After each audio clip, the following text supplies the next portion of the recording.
We are live, everybody, from my house.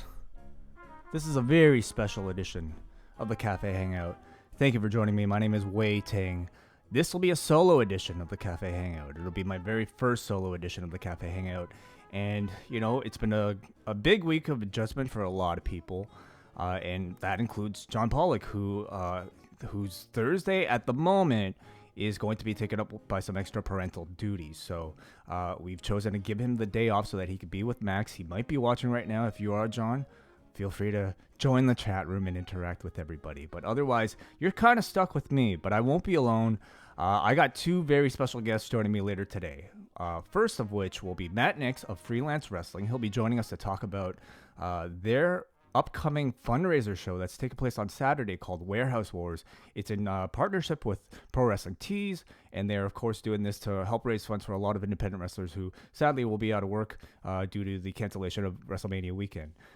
So on top of that, I'll be joined by a longtime listener of the show. His name is Ahmad Butt. A lot of you will remember him from our old Review Away days. He was our main photoshopper, but aside from being an expert photoshopper, he also happens to be somebody who knows a great deal about mental health because he is a professionally licensed counselor, and he'll be joining us to talk about, you know, some of the mental side effects of what's going on right now. A lot of you guys, you know, seem to enjoy our chat with Dr. Alex Patel, and, you know, it kind of made me realize that there's definitely a hunger out there for more than just wrestling discussion at this point in time. So, you know, beyond that, on the news side of things, I'm not really going to focus on that today because that's not really what I'm good at. That's not really my jam. I leave that to John Pollock and Andrew Thompson on the website to keep all of us updated. And you guys will instead, you know, fill out the rest of the content. I want to talk to every single one of you who wants to call in for a talk. I mean, I think we can all use that sort of camaraderie now more than ever. So I'm going to open the phone lines very quickly right now, and do call in. I'd love to know how you're doing in your part of the world, where you are from, of course, how you're kind of dealing with self-isolation, if you're doing that. If you want to talk about wrestling, I'd love to talk about it. You know, John and I put up our review of Rewind Dynamite last night, and certainly a lot of people disagreed with what we felt about it. I mean, if you haven't listened to it, John and I think, had a lot of concerns about the responsibility of a company like AEW putting on a show like that with perhaps as many people that were present as there were. But I mean, and I realized this while like, you know, going through my timeline, reading our feedback, a lot of people loved the show, found it to be an excellent distraction from everything that was going on. And as a result, I'd love to, you know, have the discussion and kind of know what you guys feel, how you guys felt about it. So phone lines are open, everybody, right away here. We got, you can Skype us at Post Wrestling, or call me at 1-732-800-4423. Apologize if I don't get to your phones right away because I am a one-man operation here, operating the phones, operating this OBS, and doing everything myself. So do call in, everybody. But first things first, I got to hit my French press and plunge this coffee because this is, of course, the Café Hangout. And we go to our first phone call here. Jeremy, you're on the line. Can you hear me? Hello, yes. Hey, Jeremy, how you doing? Oh, I'm doing very well, thank you. How are you? I'm doing excellent. Where are you calling from? Oh, I'm calling from Palermo in Sicily. Sorry, first time I've called. It's quite weird, this. You're calling from Sicily. Okay, so Yeah. right in the, I mean, how is everything obviously right now from your perspective? Kind of crazy. Like it's the thing is like how quickly it all happens. Like I think this time it all sort of kicked off for us about like 3-4 weeks ago, and we've been doing this like gradually sort of every day for about a week. We'd be finding out at work in the evening that there's like another freedom that's taken away from you, sort of thing. So we've gotten to the Sorry, go for it. No. I wanted to just kind of like elaborate on that. So 3 weeks ago, like what was kind of your mental state, and like what was sort of like the big incident that perhaps, like, because we look at what's happening in Italy right now as sort of like, you know, where we could possibly be 3 weeks from now. Sure. It definitely, I'm not going to lie, like probably until about beginning of last week, it was a bit of a joke for a lot of us. It's just the thing of, everyone like, oh, no, it's I think like a lot of people think, like, oh, it's a faraway problem. It hasn't sort of directly affected, because certainly I doubt like a lot of the problems you hear about in Italy are more sort of up north. So we couldn't be any further away from the worst of it. So for a lot of us, our thought was like, it's a faraway problem. It doesn't really affect us, sort of thing. And it wasn't until I'd say last week when like a lot of the quarantine stuff, like the full-on sort of quarantine kicked off, and we started seeing sort of like the way it does actually affect, like walked out our front door, for example, to go to the supermarket. And it's not like a baying Mad Max-esque crowd by any stretch, but there's like crowds of people waiting outside the supermarket with their tickets, and you have to have like the little plastic gloves to go inside and things like that. Like, just brings it home for you a bit, Absolutely. So, you've been isolating, I'm assuming, for quite a bit. What are you doing to fill your time? We're somewhat fortunate in that we have an exception. Like, we're English teachers, so we have an exception because we're doing our teaching online at the moment, and so we are legally allowed to walk to work. We are legally allowed to go to the supermarket or to go to like a pharmacy, and that's the extent of what we're allowed to do. So we are very fortunate in that we're not as restricted as others have been. Like, we are allowed to leave the house, sort of thing, which has been a godsend for us, quite frankly. How has it been like, interacting with it? I mean, you haven't really been interacting with too many people in person, but like, how do you gauge sort of like the mood and the sort of the atmosphere? Like, are people hopeful that they'll get through this, or is this just a period of uncertainty right now? It's a big period of uncertainty for a lot of people, like, because we've been doing our online lessons basically. So we've been keeping in contact with a lot of our students and stuff, like through Zoom and things like that.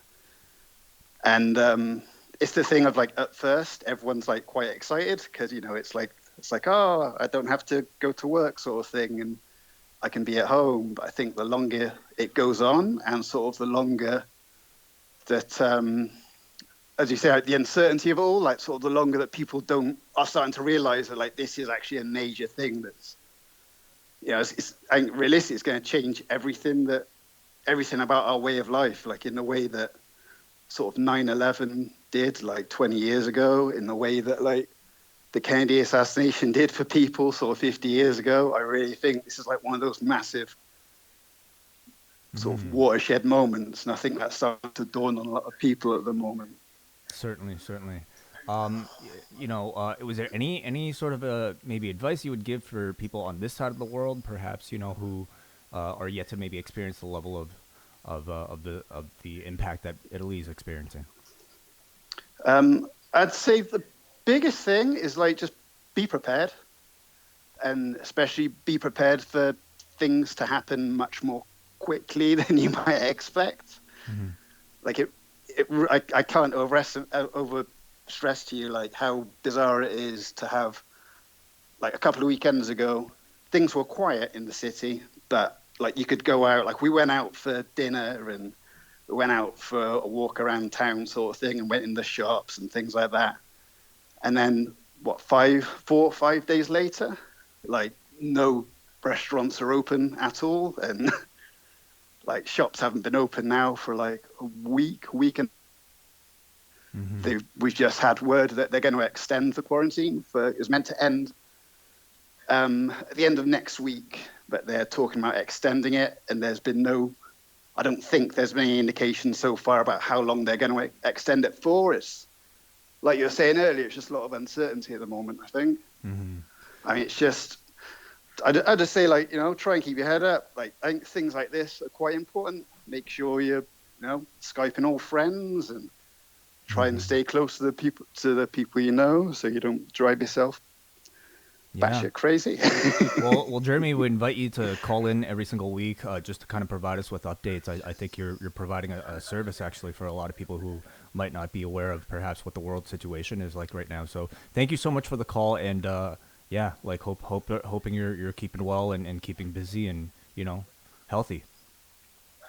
No worries. Thank you very much for the work you guys have done last couple of weeks. Like we've been listening for like quite a long time, and like since the Law Day sort of thing. Like you guys have always been a constant for us, but especially the last sort of week or two, it's been very nice being able to hear a voice of normalcy, like so something that Yeah. normal that you can expect in all the chaos. Sorry, I'll let you get No, on. no Thank problem. you very Thank you much. so much. I mean, like you said, you might be in a fortunate position to be able to continue working, and so are we, right? And in fact, I That's feel it. a more responsibility now than ever to, try to provide a constant stream of content for people. So thank you. I appreciate that, Jeremy. Please call us again.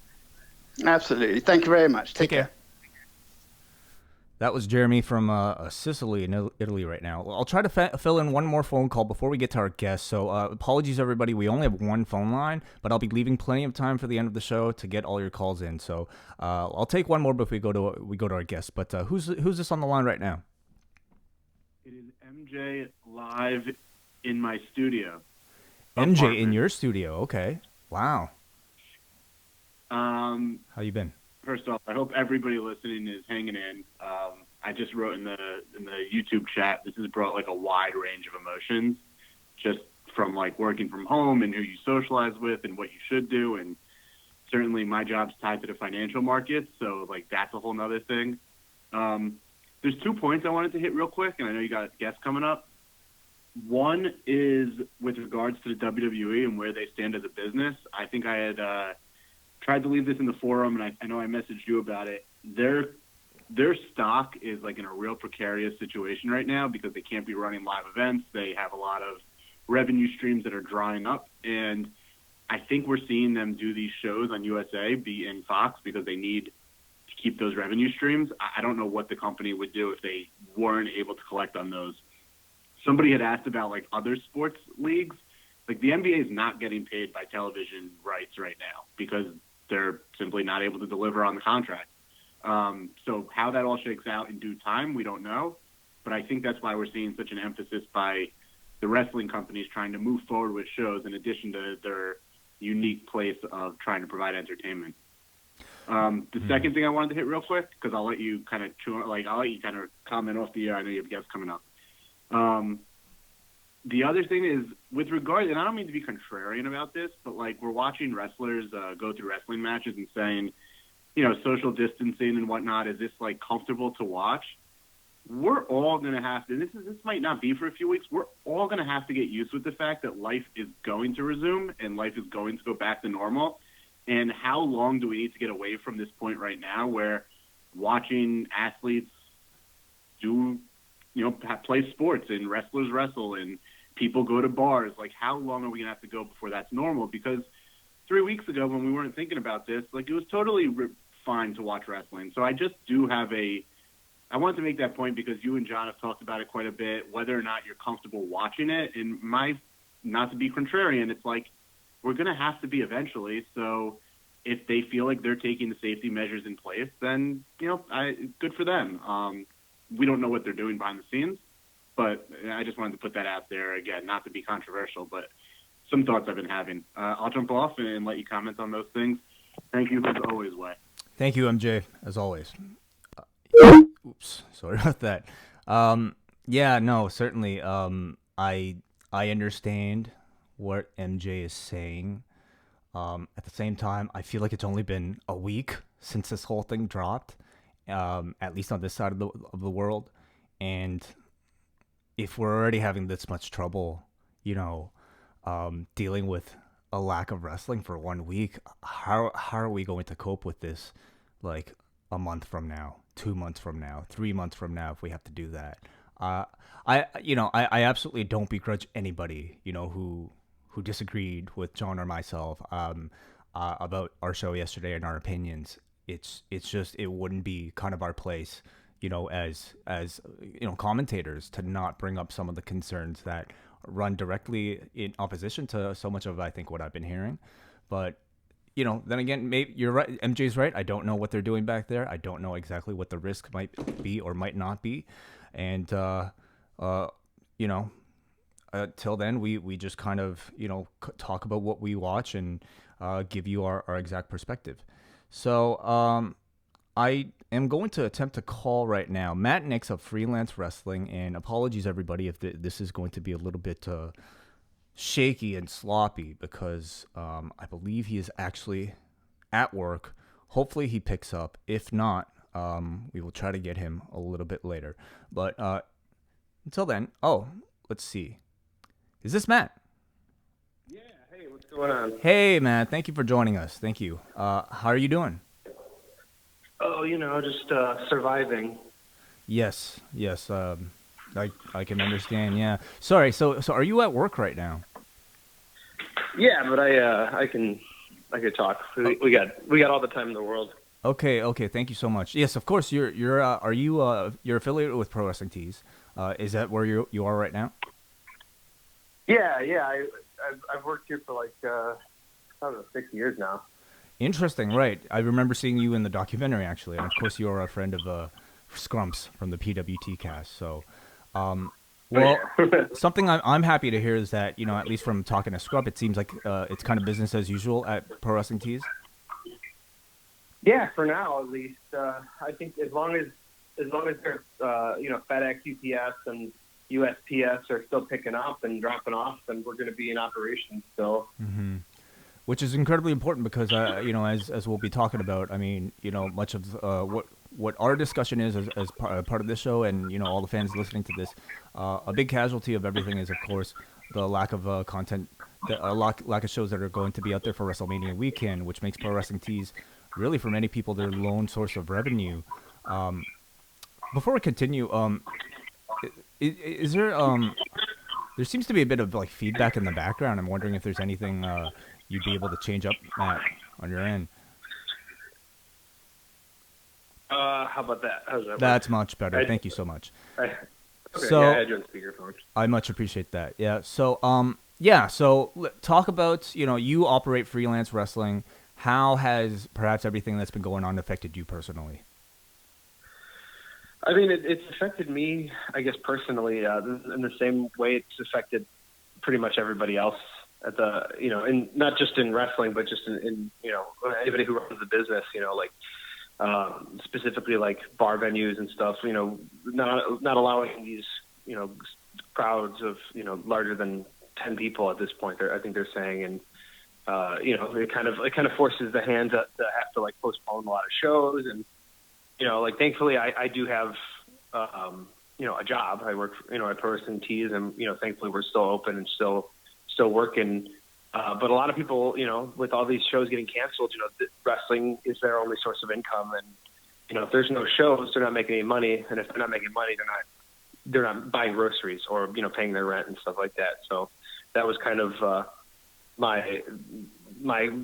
source of my idea, I guess, to kind of do these empty arena shows, is just to kind of try to tap into this vast community that we have of independent wrestling, and see if we can hopefully raise a little bit of money just for the time being to tide these people over until things start going back to normal. So the concept is a wrestling show that'll be streaming live from IW Independent Wrestling.tv, and it is going to be called Warehouse Wars, which is actually taking place from the back warehouse of the Pro Wrestling Tees store, which I actually got to see once when I went down for All In with Scrump and Braden and Davey and John. So obviously you have the connection with Pro Wrestling Tees. How did you kind of suggest this to Ryan and everybody involved, and how did it all come together? So if you saw it during All In weekend, so that was the smaller area where we used to have the school. Since then, Ryan has acquired the rest of that building and expanded Pro Wrestling Tees, warehouse space and everything. And the centerpiece in that warehouse is the main room where he allowed us to set up for the wrestling school and everything. And it took a couple weeks to have it all renovated, and it looks really nice now, very nice and clean, which especially in today's time, it's very important. But as far as how I came about like pitching it to him, I kind of just was like, hey, like, this is an idea that I have. Like, what do you think about doing it? And he was just like, yeah, that sounds awesome. Let's, like, if you want to do it, do it. Like, he had zero, like, pushback on that. You know, he knows how important it is for, you know, a lot of these guys to make money, you know, a lot of these independent guys that don't have contracts with guaranteed money coming in.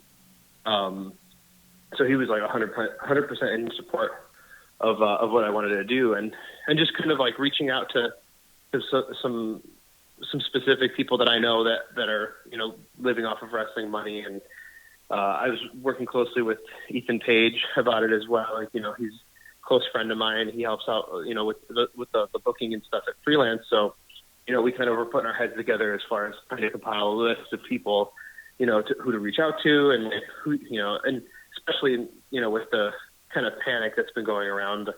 I don't know how it is up by you guys, but, you know, down here, everybody kind of is just starting to get afraid to like leave their houses and stuff. And, you know, it's kind of a hard sell with some people to kind of be like, hey, come and wrestle. And, you know, and that's also been some of the headaches that have come along with doing this. Is there's a lot of people that are, you know, that have reached out to me and kind of voiced their concerns, like not being, you know, shitty or, I don't know if I could swear, I'm sorry. You could swear. Just kind of just being like, you know, like concerned about like, you know, what we're doing, you know, they're advising people to not, you know, congregate in groups of larger than 10 people. And, you know, there's, you know, we, especially with cutting down, you know, the amount of people that we'll have here. I mean, there's still going to be, you know, slightly more than 10 people, you know, around. And, you know, we're definitely, you know, we know the risks. Everybody here that's coming knows the risks of doing this. And believe me, the risk is always going to be there. But, you know, we're taking the most proper precautions that we can as far as sanitizing, you know, the wrestlers and the ring, before and after every match, you know, just to prevent, I kept calling it preventive maintenance, you know, like there's no way that like we can completely stop, you know, a spread from happening, just sort of, you know, of canceling the show and not doing this and not helping these wrestlers. But, you know, if we do the best that we possibly can to minimize the risk, you know, I think that it's important too, especially to help these people. Did you originally intend for this to be a series, or is it going to be a one-off? So initially, my idea was for it to be like a weekly series that would air, you know, every week, you know, or whenever they had time to add it on the streams. But just with the continuing, you know, rate of the spreading and just, you know, it's starting to get like to the point where they're like, you know, putting cities down on lockdowns and, you know, curfews and stuff. And I think that, you know, I think it's important to make sure that this event still happens, because, you know, we've had like a lot of like outpouring support, like, you know, from Mustafa Ali posted and donated a substantial amount of money. And Ruby Riot reached out to me as well. And she wanted to, you know, to help out any way she could. And, you know, people have been donating throughout the week, and the amount of money that's already been raised to spread between these wrestlers is a pretty decent chunk of change, and that's even before the show has even aired. So I think it's important to just take the precautions that we're doing right now, and just make some money for these guys to hold them over as long as you can. And then I think the smart and responsible thing would be to not try to gather again in a group, at least for the time being, at least until we have more information as far as like, you know, what's safe, you know, because God forbid, like something happens and you know, we, you know, end up spreading this around, and, you know, it just affects so much more, you know, so we just don't want to take any more chances than we already are. So you're going to go ahead with this one show and then maybe reassess after that? Yeah, that's pretty much the plan for right now. And just like everybody else, you know, we're all just taking this day to day. You know, we don't know, like tomorrow announced that Chicago is on March on. They're going to have soldiers standing at our doorsteps, you know, preventing us from leaving our houses. But if you've ever been to Chicago, that's normal life here anyway. So have you announced the card, or at least or a list of participants? Like, who can fans expect to be on the show? So we haven't announced the card yet. I just got like all the stuff finalized, and we have graphics that are getting made. And I think those should be getting announced today. But I could even talk about it right now if you want. Yeah, sure, of course. Really quick, let me hold. So again, that is Freelance Wrestling and Pro Wrestling Tees presenting Warehouse Wars, which is taking place from the Pro Wrestling Tees warehouse. It will be on at 7 p.m. CST, live on independentwrestling.tv. Live matches and an opportunity for fans to support wrestlers live via donation. Of course, yes. Saturday, March 21st. All details at freelancewrestling.com. Yeah, it's a definitely tricky time for wrestlers, especially independent wrestlers, and even the attempting to put on a show like this seems like it's not 100%. So nonetheless, I would definitely recommend people to check it out if it does go on, and either way, donate to these wrestlers or support them via Pro Wrestling Tees. I think right now, more so than ever, if there's an independent wrestler that you're like or you're looking forward to seeing on WrestleMania weekend but don't get a chance to, you're thinking about buying a shirt anyway, go ahead and do it. It is really, I think, the most needed time for a lot of those people. Matt, you still there? Yes. I got the card for the show for the people that want to know. So the entire event will be actually hosted by Ethan Page via satellite, I suppose. He'll be popping in throughout the stream to kind of talk to everybody and promote the donation link and everything. The card itself, though, it's only going to be 5 matches. We'll have Craig Mitchell versus Alex Olson, who are 2 freelance guys. Craig Mitchell, who shoots the Mustafa Ali videos. Yeah, absolutely. Craig Mitchell, he's very handy with a camera, and he did a lot of work with Mustafa Ali with a lot of his promo work here. The besties in the world, Davey Vega and Matt Fitchett versus Jesus Bryce and Benjamin Carter, who I believe he's from England, and he trained with the Black and the Brave. Jake something versus Manders. That should be a really great match. Day Raves versus Elena Black, which is 2 freelance wrestling students standouts. And the main event will be Kylie Ray taking on Isaiah Velasquez. Very cool, very cool. Well, thank you for that exclusive. I appreciate that, Matt. Any other words you want to give to the audience, to get them to tune in? I just kind of went through the plug, but again, it's Saturday, March 21st, 2020. Freelance Wrestling and Pro Wrestling Tees present Warehouse Wars, 7 o'clock CST, which for those of you in the East Coast would be 8 p.m. East Coast, 5 p.m. on the West Coast. Live on independentwrestling.tv, and details are at freelancewrestling.com. Any additional words? If you watch IWTV, if you're not a subscriber for the service, you can sign up using the promo code Freelance, all capitals, and you get a free 5-day trial. So you can watch this show for free if you're not already a subscriber. If you are a subscriber, then you're already paying for it anyway. But yeah, if you watch and you're checking it out, it's not going to be like we're doing the best we can with what we have, and we're just we're doing what we can to help out these independent wrestlers. So if you're able to donate, like I know a lot of people are kind of strapped for money right now, especially with jobs getting shut down, but if you're able to donate anything at all, it's all extremely appreciated, and hopefully we can make people forget about all the craziness in this world for just a little bit. Absolutely. All right, thanks a lot, Matt. Best of luck with the show. Thank you so much, man. Thanks care. for letting me talk. No problem. That was Matt Nix from Freelance Wrestling and Pro Wrestling Tees. So we have a few more minutes here just to get to some phone calls. So phone lines are open right now. Let me just get that up there. 1-732-800-4423 or search us on Skype via Post Wrestling. So, it's certainly been a weird week, I think, for everybody involved. And it's just amazing how much, like, in a week's time, like, it feels like the world's changed. And hopefully this is sort of, the period of adjustment that, man, might be the most difficult, and that, soon enough we get to feeling a bit more, I guess, stable about the new changes. But Hansi, I want to talk to you. How are you doing?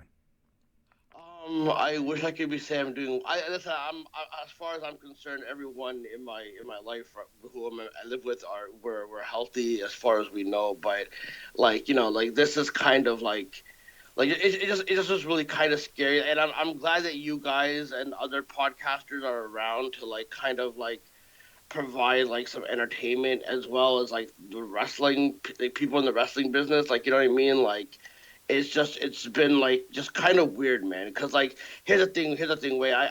I don't try to bring the whole conspiracy thing to your show because I try to stay a little bit saner. But being a conspiracy guy, like, this has always kind of been hinted that something like this could be happening.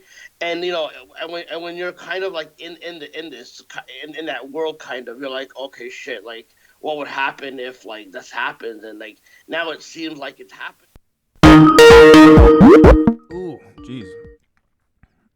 Hansi, I'm afraid we lost you. Do call back.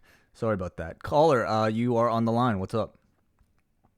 Hey there, it's Corey from Long Island. How's it going? Hey, Corey. Doing very well. Well as we could be, but yeah. How are you? Yeah. All things considered, I'm doing all right. So I live on Long Island, which is out in the suburbs outside of Manhattan, New York City in general.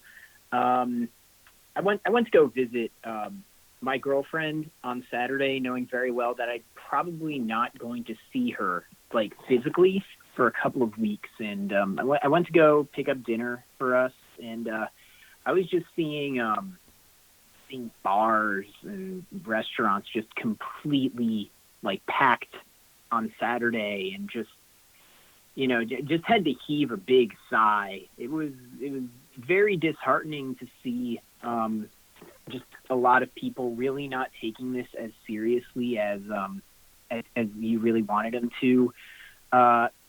Fast forward a couple days later, we actually now have 3 testing centers on Long Island. One on Jones Beach, one actually much closer to where I live, and then another one in Suffolk County, which is closer to the eastern end of Long Island. For me, though, personally, my life has just been being at home as much as possible. And I got to tell you, it is a little stressful. You see, I am one of those people. I'm currently living with my parents, both of them over the age of 60, which is, that's kind of the prime area of most effectiveness for the coronavirus to kind of do its dirty work. And it's hard not to feel like their lives are literally in my very well-washed, cracked, dry, bumpy, and at this point incredibly itchy hands. I know the feeling. It's a little stressful. Yeah. It's a little stressful. I'm trying to take it as easy as possible, but also been isolated very much to my room, just trying to kind of be as unobtrusive as possible. I went out to go get groceries the other day, and thankfully there are places, at least by me, that are taking this seriously. The Market by me, they are enforcing a strict 10 customers only rule in the Market. So if there are 10 customers in there, you have to line up outside, obviously keep enough space between you and other people online. Then you go in, they sanitize the basket, and, you could go and do your shopping.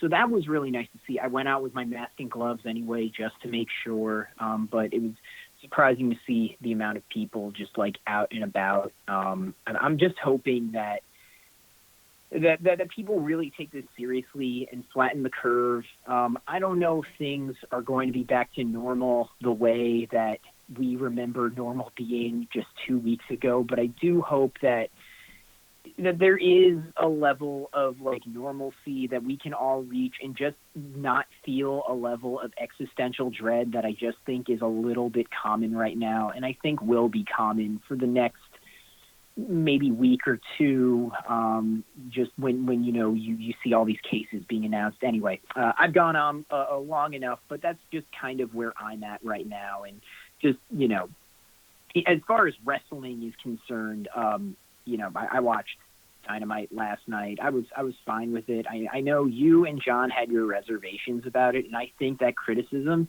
is very important, and I'm glad that you guys are providing that criticism. So thank you for that. And, I'll get off so other people can talk. Have a good one, Wai. Thank you so much for the call. Appreciate it. Caller brings up a great point. I mean, my parents are in their 70s, and I'm, constantly worried about what they're doing, and, who's around them. So I would say, if you know anybody directly who's immunocompromised, this situation might be very different from, somebody who maybe doesn't have to worry about anybody but themselves. But it's nice to hear that there are, places that are starting to take this seriously, and instituting directions like that. And, I hope to see more of it. One other thing that he mentioned was like, it seems like there's at this point, it's very tough to see the end in sight here. And, obviously there are no promises. At the same time, I'm of the firm belief that the more precautions we take right now, the sooner we might possibly get through it all. So that's how I look at it. You eat your vegetables now so that you can, I don't know, do whatever you do with vegetables later. That was a terrible analogy. That's why we need Pollock here. Caller, you're on the air. What's going on? Hey, Wai, it's Paul from New Jersey. Hey, Paul, how you doing? Hey, I just, as far as my life, I'm doing fine. It's a little isolation, but, I'm watching Raw on Monday night, and I'm actually, like, writing my feedback. I'm like, half joking to myself, thinking, man, wouldn't it be fun if they did, like, some kind of dinner theater murder mystery, like something just completely out of the realm of what they do. And then the more and more I watch the show, I'm just like, man, all these people who are away from their families, all this camera crew, all these audio people, all these people gathering. And it's just like, I'm not a person who gets too outraged. I'm usually the guy in my group telling everyone to calm down, but like, it really kind of bugs me that these companies, AEW and WWE in particular, I understand the smaller companies, their issues, but that they're just kind of just meeting up and people are traveling and doing different things. And I had to shut that show off, and I didn't watch wrestling last night because I just find myself so disgusted with their stubbornness. And, I wanted to ask you guys, is it an overreaction on my part, or am I crazy here? It just seems to keep going on with WrestleMania and to keep going on with these shows, empty arena or not, just seems a little too dangerous for me. I think you might kind of know my stance, and you certainly would know John's stance, where I don't think that's an overreaction. I think that's sort of like, concern for people that are leaving their families, going through these airports is, as Matt Nix talked about, I mean, it's a risk. It's a risk that, for whatever reason, people are willing to take. And certainly I regard the level of risk being taken by, independent wrestlers who are completely out of work and, really need a fundraiser show like what Matt is putting on versus, an event by a multi-million-dollar corporation like the WWE, and when they can clearly, I would say, get as much benefit from airing a show like they aired on NXT last night, full of pre-taped segments and excellent video packages. So it's a level of risk that, I'm seeing AEW and WWE put on that I don't necessarily feel like is as important as, some are making it out to be. But at the same time, I definitely can't deny the amount of enjoyment that the audience seems to get from AEW show last night. It's going to vary on a case by case basis depending on how you feel about the situation, what what you think other people should do. I mean, we all know how to manage our own lives and our own risk levels. And I think a lot of us are demanding that same sensitivity from other people, but it's going to take time to, I think, educate everybody and to have everybody feel the same sensitivity as we all might. So I definitely don't think you're overreacting. At the same time, if somebody enjoyed Dynamite last night, I'm not going to begrudge that either. Yeah, no, it's a completely fair point. Yeah, just like you said, like with the indie promotions and people who, this is their livelihood. I understand. For the multi-million-dollar companies, like you said, it doesn't sit too well with me. But again, it's not like something that I'm outraged about. It's just, I definitely always want to get your opinions about stuff like this. But yeah, thanks for taking my call away and stay safe. Thank you, Paul, as always.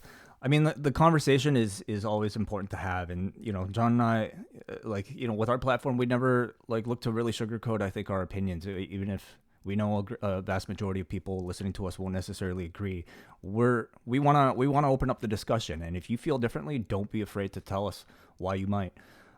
So, in a short amount of time, we're going to go to our friend Ahmad, also from New Jersey, talking about some of the mental health aspects of everything that's been going on. And certainly a lot of people seem to be able to use that right now. But before we do that, let's try to reconnect right now with Hansi to see what else he had to say. Hansi, are you there? Yeah, I'm back. I had no idea what happened. I apologize for that. I didn't want to take too much time. I just wanted to say, listen, man, thank you for you guys doing your job and going above and beyond to make the listeners I know I come in here and I kiss your ass a lot all the time, and I always feel I have to show thanks because you guys do put out good content, and you know what I mean, and I just want everyone to be well, and I didn't want to bring the whole conspiracy thing. My mind is kind of just scared right now a little bit. I'm not gonna lie to you. I'm kind of wondering how long this is gonna last. And I did enjoy AEW yesterday. I thought it was good, but you guys also raised some very good points. Cause I always figured that if these companies are doing this, they must at least have medical people around to kind of do testing and all that. So I figured maybe they're testing everyone's been tested or something like that. But I mean, you guys raised a good point. I did enjoy the show. I did like how they presented their product yesterday. It felt kind of a little lively. You know what I mean? I know we shouldn't compare how WWE's handling it and how AEW, because people are going to be tribalistic about how the shows went.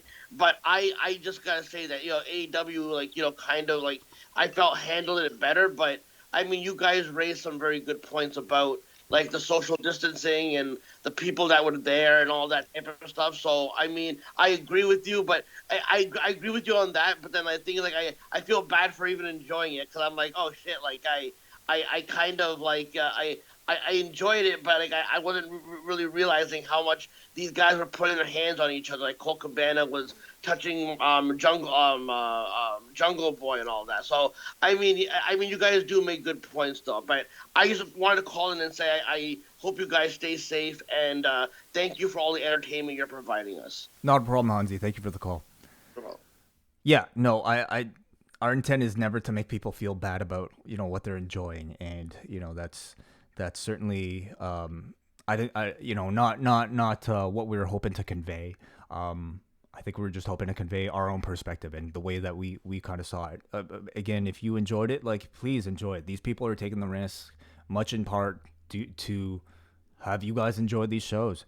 So I'm going to hold off on the phone calls for a little bit, because we're going to get our guest on here very shortly, and then we're going to open up the phone lines for the rest of the show, just so that we can talk to all of you who want to get your voice heard about what's going on right now. But coming up here, we have Ahmad Butt. This man is not just an expert photoshopper, he is also a professionally licensed therapist. And Ahmad, are you there? I am here. How are you, Wai? I'm doing very well. Ahmad, you're of course also calling from New Jersey. How's everything going on right now over there? Everything is, I suspect, very similar to other parts of of the U.S. and Canada. I work in Hoboken, which pretty much everything is as close to being on lockdown without officially being on lockdown. So essential services are open, hospitals, pharmacies, and restaurants are, only doing takeout. No dining in this town. Right. And as you know, are you still practicing right now? Are you still in operation at your clinic? Yeah, so I am at my full-time job, which is a clinic. It's owned and run by the hospital in Hoboken. Unfortunately, or fortunately, depending on how you look at it, while we're in the office, we're not seeing any patients. So that has been the case all week and likely to be the case at least until mid-April. Unclear as to when we will finally be able to have one-on-one in-person appointments with the clients. So are you still like, are you still talking to patients over the phone or Skype? Like why are you still even in operation or how? That's a good question. I'm not sure necessarily about the being able to pay us for not seeing patients, but we are reaching out to patients through phone calls at the moment. Unfortunately, this kind of gets to one of the reasons I wanted to speak with you is the implications of all of this on mental health, because many of the patients that we see here have Medicaid or Medicare, which are, as you might know, kind of government insurances, right, for lower income or older individuals. So unfortunately, for whatever reason, those plans do not cover teletherapy. So wow. we're able to call, check in, even have a brief, 20-minute, 10-minute talk just to check in, but it's not the same as, being in the office with your therapist or psychiatrist. So that's how we've been working this week, is just reaching out and calling, seeing how everyone's doing, making sure their medications are refilled or filled, I should say. Because again, we don't know how long this will last. Yeah, that's really hard to hear, especially at a time right now where I can see people really needing, service like yours more than ever. I guess there's no way of really indicating, but like, are you getting more calls? Are you getting more people, who are looking for help as a result of everything that's been going on? So I work full time. I also work at my own practice. And the nice thing about having my own practice is that I am able to see my patients through teletherapy or video sessions, conference calls, I guess you could call them. And so with that, I'm able to check in much more regularly, much more, I guess, intimately in a sense. There is not right now, at least, a rise in new patients. I think because we're so still very much early in this process, we don't really know the implications long term of this pandemic on people's anxiety or depression or OCD. So unfortunately, I can't really answer that question right now. But I think if you look at sort of similar issues, such as like if someone was to be diagnosed with cancer or even something like HIV, we know that usually leads to increase in depression and anxiety, which then would bring them to counseling. So right now it's too early to tell, but likely that will be the case, is a spike in mental health treatment.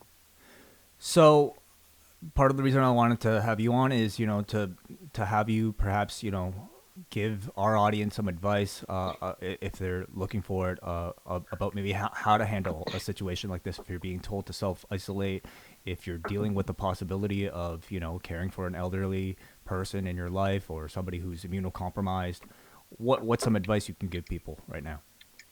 I think the first thing is to understand that we will get through this, and that having facts will help us think a bit more logically and rationally about all this. I think you might agree with me that when this really, when the crap hit the fan, even just a week ago, it felt very scary.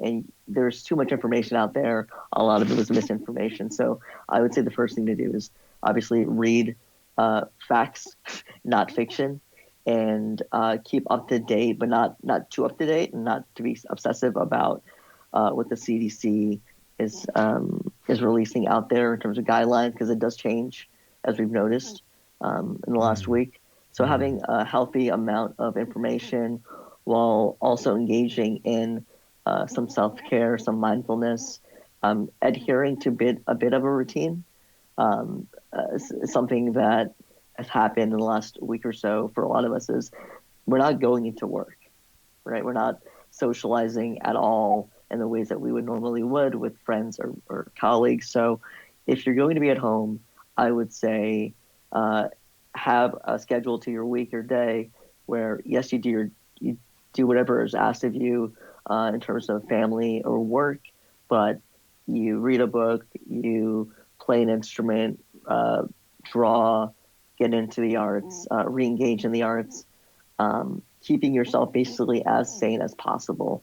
One thing that we know, just, the research is out there, when there are these pandemics or when one is actually diagnosed with an infection or a health condition, you become very hyper aware of what is happening around you and internally as well.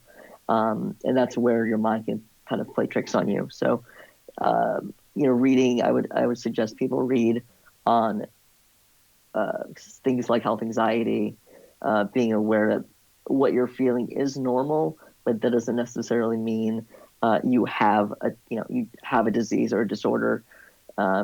Just being kind of in touch with your body while also acknowledging that, this will pass. Social media, I'm sure must be like an increasing topic in your field, about, how its benefits versus its disadvantages. In a situation like this, how would somebody recognize, when it's important to stay informed and when it's important to just take a break? Sure. So there's there's something called hypochondria, which is kind of going on the internet to look up about health or illness.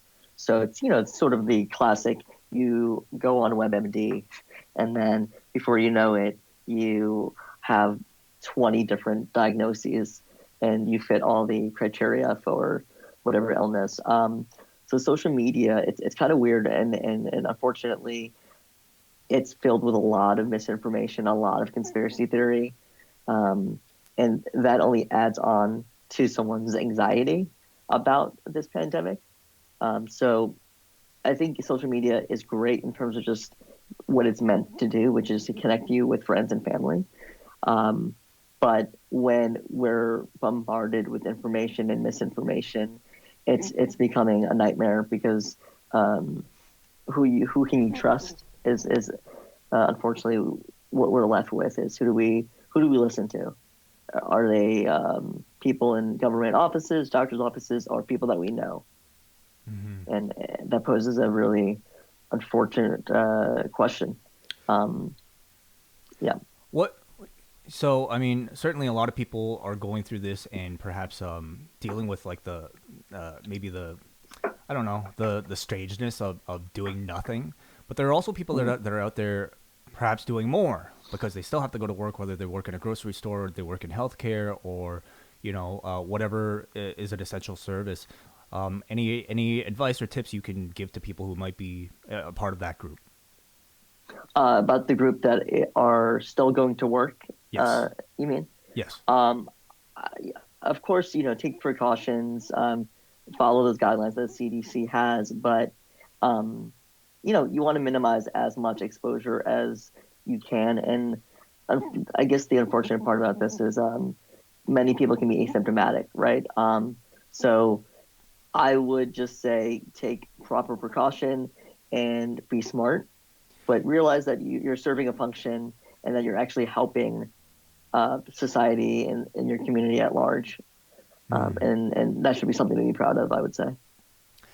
Now, you talk about wanting you recommend people find their hobbies. You recommend mindfulness. What are maybe some specific practices you would suggest? Something that a number of my patients have been doing because they've been able to work from home is engaging in yoga, meditation.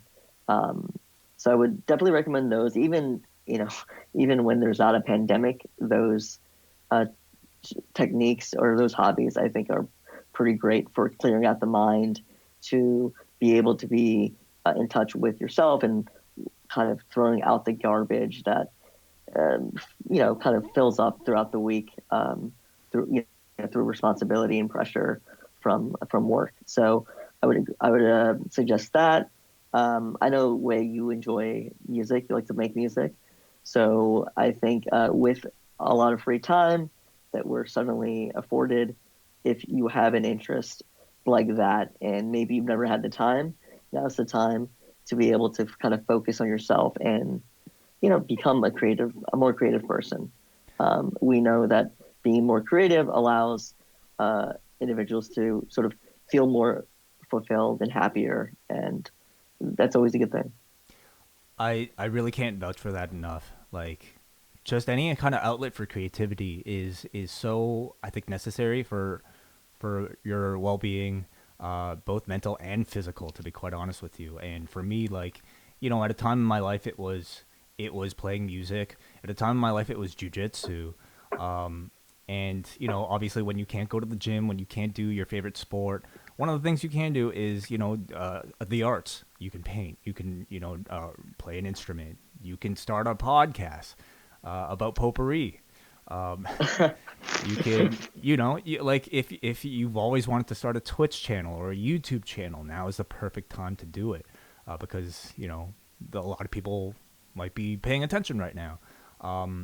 Any sort of learning a new language, all these things, anything to get you into that flow state, I find is just incredibly beneficial and important. So yeah, good to hear that, Ahmad. Any other tips you'd like to give before we let you go? Sure. I just wanted to add on to a question you asked about social media earlier. I think what I want to mention is that due to sort of the origins of COVID-19, what we're seeing is a lot of xenophobia and kind of social stigma for people who are, of Asian descent, specifically Chinese. I think you're seeing this obviously unfortunately, the U.S. government, when they're discussing it as a Chinese virus, and this type of language kind of spread like wildfire on the internet. And I think to be mindful of what we say and how we say it about this pandemic, it's beyond a continental virus. It's a humanitarian issue at this point. And so I think if you see something online of xenophobia, I would say do your part, speak up and defend those who are just kind of being unfairly attacked, and it's not right, and it only adds to the misinformation about this disease. I appreciate you bringing that up, Ahmad. Honestly, I'm from the city of Toronto, where I feel like I've been lucky in that I feel like I've been relatively sheltered from very big acts of racism in Toronto. Of course it still exists, but I'm sure it's a lot worse in other places than it is in a multicultural city like mine. But it definitely does feel like a more tense time right now. In particular, if you see an Asian person out there wearing a face mask, which, regardless of, I think, what you think of a face mask, these people, I would say, are wearing face masks not necessarily just to protect themselves, but to protect everybody else. It is part of the culture in Asia to do that. So, I saw a video online yesterday of just people at a grocery store wearing a face mask, Asians wearing a face mask in a grocery store, and being kicked out for I don't know, causing, I guess, some sort of conflict by wanting to protect themselves.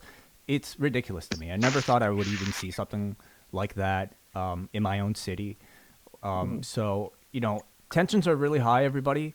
Just be compassionate, I would say. And, if people choose to comfort themselves or think that they're protecting themselves by doing something like wearing a face mask, like just let them do it. Let them be. Treat them like regular people as well. Thank you so much, Ahmad. Wait, yeah. can I just say something before we wrap up? Because I wanted to make a big point about obsessive compulsive disorder and hypochondria, health anxiety. Yes. They're kind of they're not the same, but they're kind of in a cluster of things. So with this pandemic, for individuals who suffer from OCD in general or health anxiety, a time like this is incredibly damaging for them. So as we take care of ourselves, it's important to not make others nervous, right? Because we don't know how others are handling this pandemic. And so, again, it kind of goes to the social media point about just being mindful and speaking up for others. It's important that, while you and I might be struggling the way that we are, there are others out there who are struggling in silence, who have these kind of pre-existing difficulties with anxiety and OCD and contamination, fear of contamination. So it's just something to be mindful of, and maybe checking in with friends and family who might be susceptible to it. Maybe you've noticed it during this pandemic, or you've noticed it in the past. Just check in, let them know that you're there, just be there for them. So I think that's really important to be mindful of. Thank you so much, Ahmad, for suggesting the conversation and for, I think, providing, a lot of help for people who need it right now. So appreciate it. And you know what? Maybe this would be a great time to work on Photoshop as well during this downtime. I could do that. I've thought about starting a Jersey Shore podcast. Wow. Amazing. I love that show, and it's comfort food. So maybe I'll do that in the next couple of weeks that I'm available. That sounds terribly exciting. Okay, so maybe we'll have you back on to talk about that whenever it's up. Sure. All right. Thank you, Ahmad. Always nice talking to you. Yep. Thank you. Take care. See you. That was Ahmad Butt, everybody, a licensed professional counselor from the state of New Jersey. Thank you so much for the conversation. Okay, I'm going to have the phone lines open for the rest of the show. We're going to go about as long as we could. I do have to perhaps get going after a certain period because I have to, duties are kind of increased for everybody. And I have to pick up my fiance actually from her work at the hospital not too long after this. So let's try to fit in as many phone calls as we can. If you guys have any thoughts on your mind, because I definitely, like Ahmad said, now is a great time to try to reach out to everybody. I kind of wish we could even do one of these a bit more often. Maybe we'll kind of even consider that. But to hear from everybody right now is something that I definitely consider a privilege. So do call in Post Wrestling on Skype or 1-732-800-4423. This person has been trying to call in for quite a while. We got a John. John, you are on the air. Oops, give me 1 second. John, I'm going to call you back because I think I did video instead of phone. So, John, are you there? Yes, I'm here. How are you? Hey, thank you for your patience. Thanks for making it through. No problem, man. Where are you from? I'm just happy. I'm from Toronto. Toronto, cool. I've called here before, so I'm one of the few people who have to actually work through this. I'm a night manager at Loblaws, so oh wow. So because of that reason, I have to I can't see my friends or family, so it is pretty tough for me. But outside of that, it's just all the cancellations and postponements of stuff is really because I'm a baseball fan, wrestling fan, all that stuff is being postponed. So that's the really tough part. And, even going, I can't go to the movies or anything. So that's what's really sucks about all this. Mm-hmm. And yeah, and I commentate wrestling for Superkick, and we're doing an empty arena show tomorrow. So it's going to be very weird to do that. But for all you wrestling fans, if you guys want content, Superkick's releasing its whole library tomorrow on YouTube for free. So if you guys want to kill some time, watch the wrestling. And I mean, like I said, thank you for podcasting, go through all this. It helps get through this crazy night because working grocery store during all this is crazy, real crazy.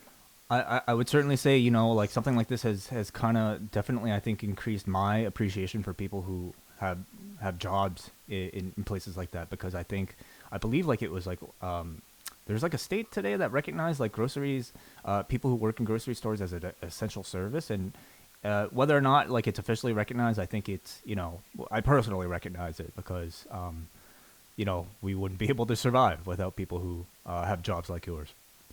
Yeah, and just like for people, just a thank you to your, like, when you're checking out at whether it be a grocery store, Walmart, fast food, even in Toronto here, TTC would be just appreciated, because, you know, we have to work, we can't stay home, we have to work through this, so the risk of us catching it is even more. So that's like, I mean, outside of that, like for Mania, I don't see why they don't just postpone it to June. I heard a rumor that they were thinking about doing a June WrestleMania at Madison Square Garden. Like, I don't see why you can't do that. This 2-day Mania with no crowd, like, it takes away everything that makes Mania great. Like, your Mania is supposed to be this big spectacle of an event, and with no fans, empty arena, like, no set, no pyro, no fans, it's just, I'm gonna have a hard time watching this Mania this year. Yeah, it definitely seems like they have their own reasons for doing it. And again, you know, it's certainly, I think, debatable. Who knows? But who knows if it'll even happen? I hope it doesn't, to be honest, because I also think like a lot of matches need, like, I don't know, just me, but a lot of matches need fans. Like, can you imagine like Fiend and John Cena without fans, or Goldberg, Roman Reigns, Drew McIntyre, Brock Lesnar, even the Edge, Randy Orton? I think you need fans for those matches, and without it, it's, I just, you know, the epic Roman Goldberg, which I was looking forward to, without fans just doesn't seem like good. So I just hope they do postpone it. What would you do with the TV after WrestleMania? I would just postpone all shows and put on, you know, I listened to you guys' show on Sunday, and I agree, just find some content to put on, you know, whether it be like having two wrestlers discuss a past match or something like that. Because, like, I watched at Austin's my favorite wrestler of all time, and that was hard to watch. It was. Yeah. That was hard to watch, Stone Cold with no crowd. Like, I mean, like, I don't know if they were, but you can air part 2 of Ruthless Aggression Era, like on that time slot. Like, there's stuff they can do, and then while you're airing that, maybe you film the PG era. I don't know if they're going to do that, but you have time to film stuff and put it in the spot, and you're going to take a hit. And I think the problem that I see with Vince McMahon is he thinks he can get through this while not taking a hit, when other companies that make way more money than the WrestleMania is going to take a hit. Like NCAA tournament, which makes probably billions of dollars, canceled. Masters postponed. NBA, NHL, all the leagues are taking a hit, and Vince seems to think he can get through this without taking a hit. I think that's irresponsible on his part. I think shareholders, everyone will understand if you just postpone it till June. That's my opinion, because it's very hard to watch an empty arena match. Thank you so much for the call, John. Thank you very much, and stay safe, Wai. Thank you. You too. So, yeah, as John mentioned, Superkicked is a local wrestling promotion here, and it seems like they'll be putting a lot of their matches up for free on their YouTube. That is Superkicked, SUPERKICKD. So, you know, it's everybody seems to be, you know, handling this from a different way, and I'm actually really thankful that over the past hour we got to hear such a great cross section of people from all parts of the world, including, you know, Italy, including people who work in the grocery store, food industry, people who work in mental health, and of course people who work in professional wrestling as well. So not going to go through the AEW NXT ratings right at this moment unless they are up right now. I'm just going to check to see if Showbuzz has them. If not, I think you can wait for John to or Andrew to post that up a little bit later. No, they're not up yet. So apologies, everybody. Not that, you know, not to say that that's even all that important at the moment, you know, given the state of both shows. But do go to postwrestling.com to stay updated on the news. John and I will be back tomorrow on the Patreon feed for Rewind a SmackDown. I believe, let me see, British Wrestling Experience. They'll be up tonight, I want to say, tonight or tomorrow at some point, with their latest show, obviously talking about the Will Ospreay B. Priestley match from the Wrestle Talk show.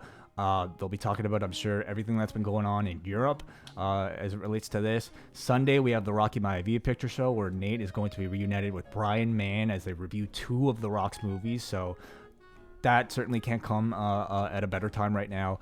This weekend, WH Park is back with Thunderstruck. It's a double dose of WH. Double dose of WH. I love that. WH Park is back with Thunderstruck in the morning.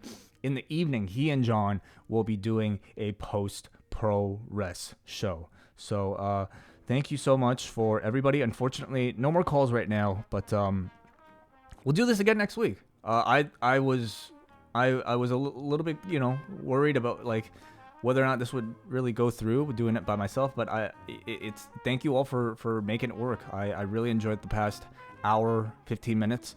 We'll do it again, maybe even more so than this, because post pro res Sunday night, Double Shot returns on Monday on the Patreon feed right here. We'll be going through the FCW documentary, the Bret Hart Steve Austin interview currently on the network, and who knows what else will be up there. So thank you guys all for joining me. Namaste.